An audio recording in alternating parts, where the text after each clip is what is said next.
Hello, it's Denise, and I am back again with day 19 of the 31 Days of Tarot 2019 challenge put on by Ethany. And today's question is, if I were stranded on a deserted island, what five tarot or oracle decks would I want to have? And yeah, that was a really challenging one for me. At first I thought, well, what would I relate to if I was on a, deserted island? And then I thought, well, which ones would, I'd be able to study for a while because I have so much time on my hands. But what it came down to for me was, um, today has been a very challenging day for me. So when I really sat down, I thought, if I was stranded on an island, it would be a very challenging situation. So here are five decks that I would want to have with me like during challenging times, like on an island if I could only have five decks or whatever. So that's how I ended up picking. My first one, I was kind of surprised that I went for this one. But this is Legend the Arthurian Tarot by Anna Marie Ferguson. And so this is the backs. And I guess the reason I was so surprised that I picked this deck is because this one's kind of a newer one for me. I just started working with it towards the end of this last year in 2018. And it's kind of like the watercolors are, it's beautiful watercolor artwork. It's just, it's not as bright and vibrant, but I do like the artwork. The reason that it speaks to me so much and why I'd want to have it with me, I think, is because I've been studying a lot lately the Arthurian legends, and I've been reading along with that the Mists of Avalon. And so just having that story background, that kind of idea of what the cards mean in their own individual myth, because that's written in her book that goes with it, A Keeper of Words. So this has like every individual card kind of has a little bit about why that card's important, what story that card tells. And so this would be kind of like a storytelling deck for me to have while I was on the island for however long that was. But something to think about besides just the meanings of cards. And so this deck is one that if I am feeling challenged, sometimes sometimes the more like esoteric decks, as much as I've been really getting into studying those, like when I'm having a very challenging time, the decks that speak to me tend to be, I want to say, tend to be more feminine in nature. And even though like Arthur obviously is a dude, but the author of this deck is a woman, and I think a lot of the Arthurian legends from like Miss of Avalon, like a women's point of view. Like that's kind of how I perceive a lot of them, even if they're not told that way. So it's just very comforting for me. So the next deck is my is my one of my soul decks, which is the Mother Peace Tarot. Oops. Just did a reading with these. I have some flipped around. And this is by Karen Vogel and Vicki Noble. And so it's a round deck, which has been really fun to read with. I just, again, got this last year. But I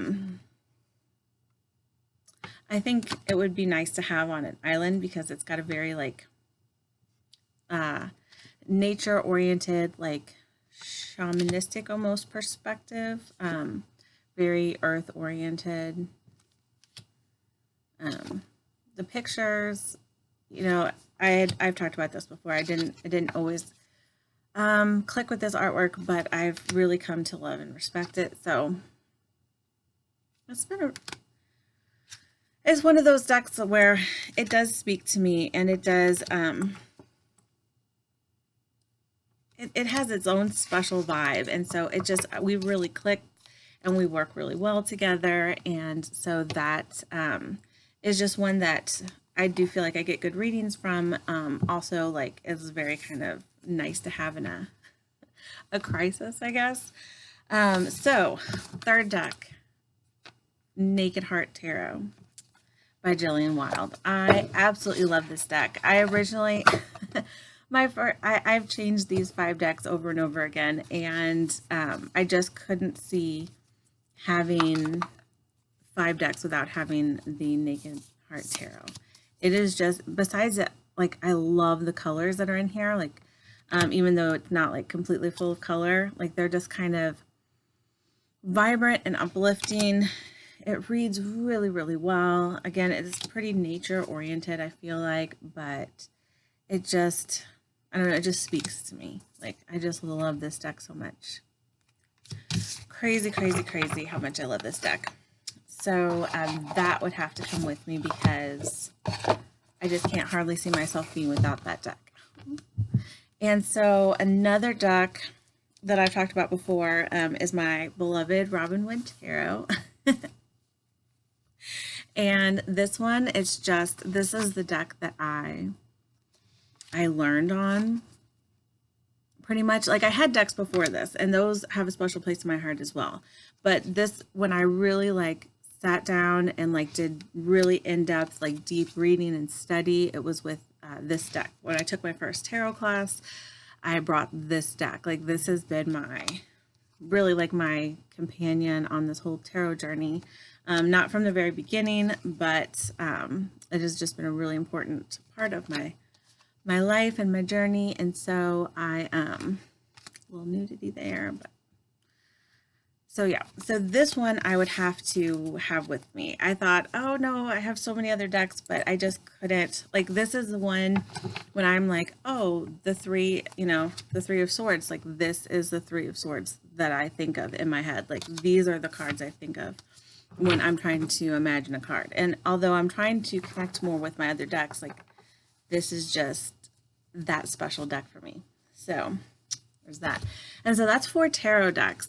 And originally it had been like more oracle than tarot, but it's changed so much. But I had to have, this is like my special oracle deck. And this is Art Through the Starstream Oracle by Cheryl Yambrook Rose. And there's another, I think they call it in the book the sister deck to this, which is Art Through the Eyes of the Soul Oracle, I want to say. Yeah. But this is just, it's such a gorgeous deck, and I love, there's not a lot of meaning in the little guidebook, but just enough to tell you about what the card, like the scene is in the card, and to get you thinking, you know. So they're pretty shiny, so there's a lot of reflection in there. But anchoring the Celtic Ray, that's the name of this. And so it's really interesting, like each of the cards, I'm sure like so many people know this has been out for a while, but it has like the name of her original artwork, and then it has kind of like the keyword, which is be calm and anchor your energy, which is kind of the meaning of that card. But I just think it's amazing. She did, if I'm not mistaken, she did all of these as original artwork as oil on linen. And she said in the book, she starts with the eyes of her portrait and works out from there. And she feels like they carry a lot of energy in here, and I just absolutely love her. Absolutely love the artwork in here. And see, there's a spaceship, and it has it has like a spaceship. Let me see if I can find, oh, here's a good one. Silbury Stargate, think outside the flock. And so you have like a little star portal here, you have like a little space vehicle there. So it just combines like so many things that I love. Like they've got some Arthurian legends. Like here we've got like kind of a Templar kind of a situation going on here, but there's like, here's King Arthur, you know, okay. Let's see, there's another King Arthur one. Some, see, there's very like nature-based ones. Oh, this is interesting one, the Salyut incident. I think the story behind that is a Russian spacecraft with the astronauts in that vehicle actually saw like what they considered angels, and everybody saw them at the same time. They had the same thing. So if you can't tell, I am very interested in aliens. and spacecraft. And see, look, this is a Hopi prophecy. So I don't know, it just takes like a lot of like mystery. I